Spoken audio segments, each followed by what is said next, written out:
Hello friend, સ્વાગત છે તમારું મારા મિની વ્લોગમાં। આજે તો ભૂરી જઈને ઈ 12 દાડા થઈ ગયા, એટલે અમે ભૂરીનું 12મું કર્યું અને ગામના બધા કૂતરાને લાડવા બનાવીને ખવડાયા। ભૂરી તો ભૂરી જ હતી હો। હું તો જ્યાં જઉં ને અહીંયા માર વાહે ને વાહે હોય। ઈ તો અમાર ઘરનું કૂતરું નતું, ઈ અમારા ઘરનું સભ્ય હોય ને ઈ રીતે અમે રાખતા। બિસ્કિટ બિસ્કિટ તો એને બહુ જ વાલા હતા હો। મારા પપ્પા તો ભૂરીને ખવડાવવા માટે ધાંગધ્રાહીને બિસ્કિટ લાવતા। મારી મમ્મી તો એમ કહેતી કે ભૂરી તો બિસ્કિટ માટે તો મરેલી જીવતી થાય, ઈ તો હંમેશના માટે હોઈ જઈ।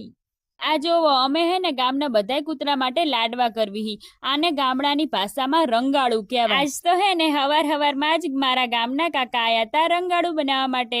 અમે અહીંયા લઈ લીધું 3 કિલો જેટલું સિંગ તેલ। હવે એની અંદર આપણે નાખીશું 5 કિલો જેટલો પીચેલો ગોળ। ગોળનો અહીંયા આપણે પાયો કરવાનો હોય। ગોળ આ રીતે ફૂલાવા લાગે ને હવે એની અંદર આપણે 5 કિલો જેટલો ભાખરીનો લોટ નાખી દઈશું। હવે બધી વસ્તુને સારી રીતે મિક્સ કરી લઈશું।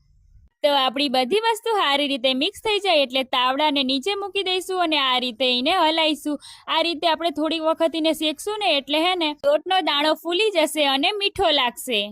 મિશ્રણ થોડું ઠંડુ થઈ જાય ને એટલે એના લાડવા બનાવી દઈશું। અહીંયા જો આ મારા બે ભાભુ મંડી જ્યાં હે લાડવા બનાવવા, અને અહીંયા અમારા ગામના એક દાદા હતા ને ઈ લાડવા બનાવે હે।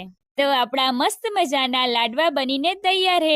અહીંયા 160 નંગ જેટલા લાડવા થયા હતા। પછી તો હું અને મમ્મી જ્યાં ગામના કૂતરાને લાડવા ખવડાવવા માટે ગામના બધા કૂતરાને લાડવા ખવડાયા। ઈ તો રાજી રાજી થઈ ગયા હો। બાકી ભગવાને આપણને આપ્યું હોય ને તો અબોલ જીવો માટે કંઈક કરવી અને એમની સેવા કરવી।